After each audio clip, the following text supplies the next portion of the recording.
Hey there, Sharon Horne-Ellstrom here. Welcome to day 2406 of What You Up To Now, documenting the journey and sharing what's working, what's not working, the good, the bad, the ugly.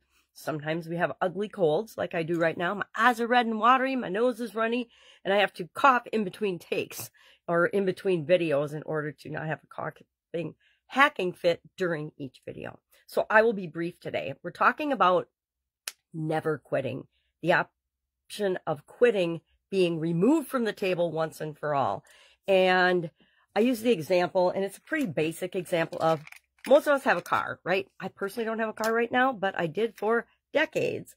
And whenever something would go wrong, if you'd get in a car accident, or if you get a flat tire, or if your car wouldn't start, you didn't just throw it away or leave it alongside the road and get a new one.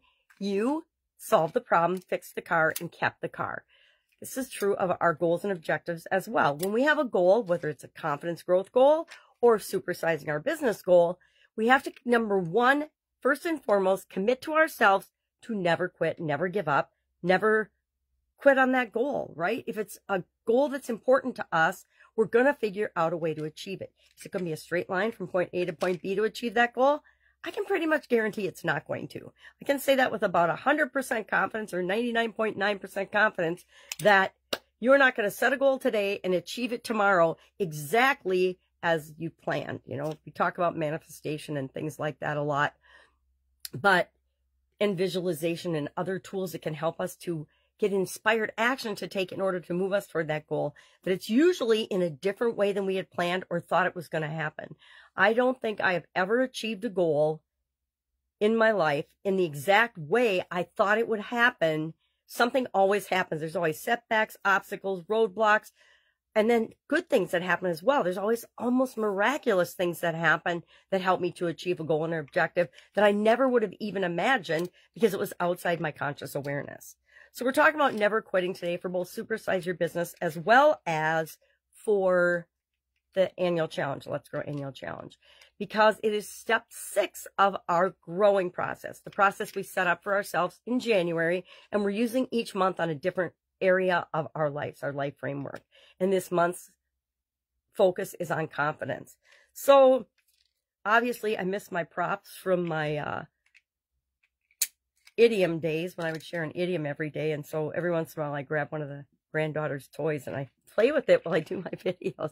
But it is a great example because so often we say we want something, we set a goal, we write it down, we make it a SMART goal or a SMIRT goal, and we start moving toward it. And then something happens or life gets in the way or we get busy. And if we're not doing things to keep us on track toward that goal, it's easy to just let it flit away. And often we let it flit away more than we actually hit a stumbling block or a roadblock and consciously decide to not go for that goal anymore.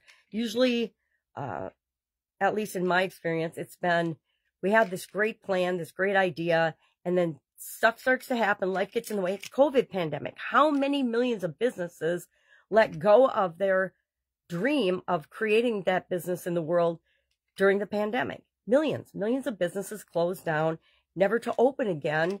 And the dreams of creating that kind of died with the pandemic, which is super duper sad. I think that the probably economic business toll of that pandemic was far, far greater than the actual loss of life toll when it comes to numbers and statistics and things. But we'll never know because we're not getting the real information on any of that, right? Topic for another day. So today we are, number one, committing to ourselves in a non-negotiable way that we're going to achieve the goals we set for ourselves. You know, I like to say, if you're not, and that's why I do lifelong legacy goals and then I break them down into smaller pieces.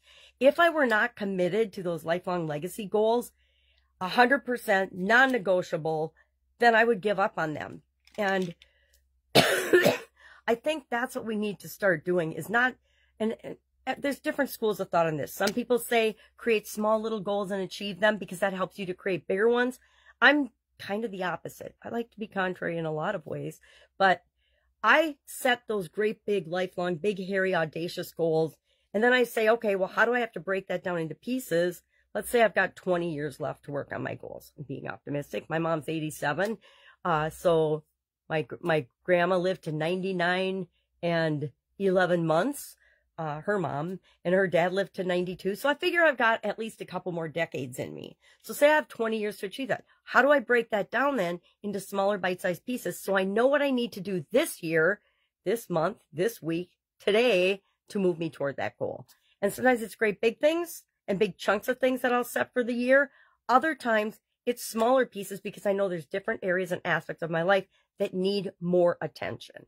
But I am absolutely positively 100% committed to those lifelong legacy goals, and nothing and nobody is going to change my mind about those things. And once we have that commitment and we promise to ourselves, there really is nothing that's going to stop us from making that happen. But a lot of times we wishy-washy commit. We say, oh, I'd really like that to happen, but I'm not really going to be uncomfortable or go out of my way to make that happen. Guess what? It's not going to happen. So that's the first most important step in my mind, is committing to what it is that you want. The second one is reminding yourself, why do you want it? I go through the 7 why exercise, as you know, a lot. And I do it every year for each of those big, hairy, audacious goals to make sure that I'm committed to it and I remember why I want those things in the first place, because that gives me energy when I hit those little stumbling blocks or roadblocks, or something gets in the way, or something in the world changes that negatively impacts my trajectory toward what I want. Sometimes it's just a matter of getting a different point of view and perspective and looking at it from another angle and saying, oh my gosh, this thing that looks like a hurdle or a setback is really a huge bump up or stepping stone that I can use to move me even faster toward that goal or objective. So that's what I'm thinking about today. If I can help you anyway. Also, I'm thinking about, all right, it's almost a new month already. I got one more day of confidence, and then we hop into a whole new life framework area. So I need to plan out that month. I do it usually about the first or second week into the month. I plan that month's content. Painful confession, but that's just the way I do it. It's worked for me. I used to not plan it at all. I would do it one day at a time. And when I started first doing the annual challenges online, and that was a little more stressful. So now I try to plan it out. I mapped out the whole year. This is what we're going to talk about each month. And then when I get to the month, I say, okay, here's the topics.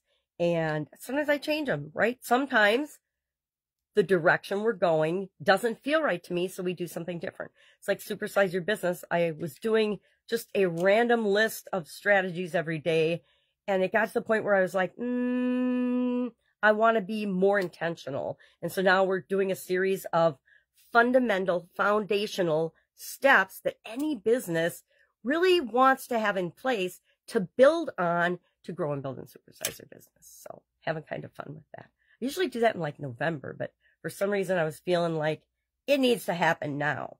So if I can help you anyway, what do? You ask. Otherwise, have an awesome day, and I will fill you in tomorrow on what's going on in my crazy world. Have a good one.